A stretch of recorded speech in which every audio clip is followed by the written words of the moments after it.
അസ്സലാമു അലൈക്കും വറഹ്മത്തുള്ളാഹി. അൽഹംദുലില്ലാഹ് ഹംദൻ കസീറൻ ത്വയ്യിബൻ മുബാറകൻ ഫീഹി വസല്ലല്ലാഹു അലാ നബിയ്യിന മുഹമ്മദ് വഅലാ ആലിഹി വസഹ്ബിഹി അജ്മഈൻ അമ്മാ ബഅദ്.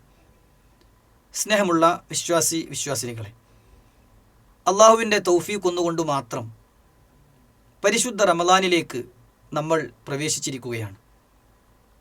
പകലിൽ വിചാരങ്ങളെ നിയന്ത്രിച്ച് ഭക്ഷണപാനീയം ഉപേക്ഷിച്ച് രാത്രിയിൽ ദീർഘനേരം തറാവീഹ് നമസ്കരിച്ച് നമസ്കാരങ്ങൾ ജമാഅത്ത് മുടങ്ങാതെ പങ്കെടുത്ത് ധാരാളമായി വിശുദ്ധ ഖുർആൻ പാരായണം ചെയ്ത് ദിക്റുകളും ദുആവുകളുമായി അള്ളാഹുവിലേക്ക് അടുക്കാൻ പരിശ്രമിച്ചു കൊണ്ടിരിക്കുകയാണ് നാം ഓരോരുത്തരും. നമ്മുടെ ജീവിതത്തിൻ്റെ ലക്ഷ്യം ഈ ജീവിതത്തിനപ്പുറമുള്ള പാരത്രിക ലോകത്ത് സ്വർഗത്തിൽ പ്രവേശിക്കുക എന്നതാണ്. ആ സ്വർഗവഴി എളുപ്പമാകാനുള്ള ഏറ്റവും നല്ല മാർഗങ്ങളിൽ ഒന്നാണ് അള്ളാഹുവിൻ്റെ ദീന് പഠിക്കുക, പകർത്തുക എന്നത്. റസൂലുള്ളാഹി സ്വല്ലല്ലാഹു അലൈഹി വസല്ലമ പറഞ്ഞു, മൻ സലക ത്വരീഖൻ യൽതമിസു ഫീഹി ഇൽമൻ സഹലല്ലാഹു ലഹു ത്വരീഖൻ ഇലൽ ജന്ന.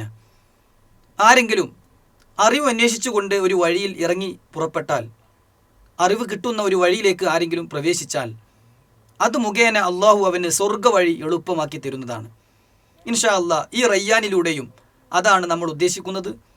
ദിനേന നിങ്ങളിലേക്ക് എത്തുന്ന ഈ അറിവ് പഠിക്കുകയും പകർത്തുകയും മറ്റുള്ളവരിലേക്ക് എത്തിച്ചു കൊടുക്കുകയും ഒക്കെ ചെയ്തുകൊണ്ട് സ്വർഗവഴിയിൽ പ്രവേശിക്കുകയും മുന്നേറുകയും ചെയ്യുക. അള്ളാഹു അതിന് നമുക്ക് തൗഫീഖ് പ്രദാനം ചെയ്യുമാറാകട്ടെ. വസല്ലല്ലാഹു അലാ നബിയ്യിന മുഹമ്മദ്.